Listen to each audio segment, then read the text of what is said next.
Në 10 vjeçarin e fundit arsimi shqiptar ka pasur ndryshime negative, shprehet kështu zëvendës presidenti i Sindikatës së Pavarur të Arsimit Shqiptar, Arjan Peraj. Ai thotë se sot mësuesit e shohin gjendjen e shkollave shqiptare, ku numri i tyre ka ardhur në rënje, sipas analfabetizmi dhe braktisja e shkollës është në shifra alarmante dhe sot është koha që arsimi të kthehet në emergjencë kombëtare.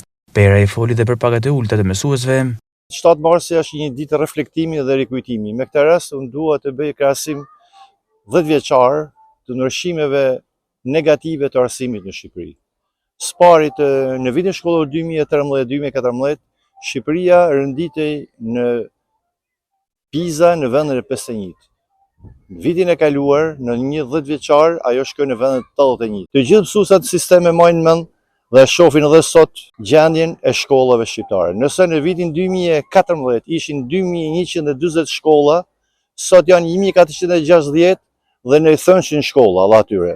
Analfabetizmi dhe braktisja e shkollës sot ka arritur në shifra alarmante, rreth 70% është ikja dhe zhdukja nga arsimi shtetëror.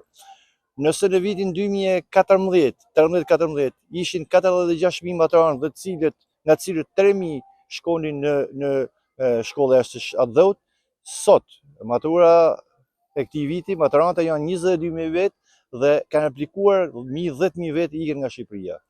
Nëse rroga e mësuesit ishte rroga më e madhe në rajon, sot rroga e mësuesit është më vorë se ajo e Bosnjë-Hercegovinës. Pra, një zbritje totale e cila ndikon në ikjen e fëmijëve nga sistemi shkollor, në mbylljen e vendeve të punës dhe në gjithë shumë faktorë të tjerë të cilët kanë sjell probleme në vejimësinë e arsimit shqiptar. Sot është koha e të gjithë faktorëve që arsimi të kthehet në emergjencë kombëtare. Çdo ditë që kalon është evoluar në këtë drejtim.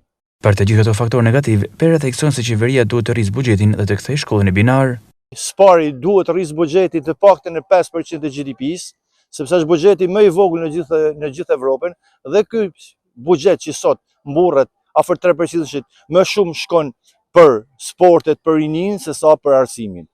Së dytit, duhet të rrisë dignitetin profesional të mësuesit. Dhe së treti, ta kthejë shkollën në binar. Që ta dini ju, në 10 vite të gjithë udhëzimet, urdhrat, vendimet që kanë dalë janë mbi vendosmëri një tjetër dhe sot nuk i dihet akoma urdhri i parë namjas nishani. Pra, ka një eksperimentim total me kurrikullin e shkollës, me dignitetin e mësuesit, me vetë shkollën në përgjithësi. Gjithashtu Peraj doli në mbështetje të protestës së mësuesve të Korçës, ku paralajmëroi një grev të përgjithshme.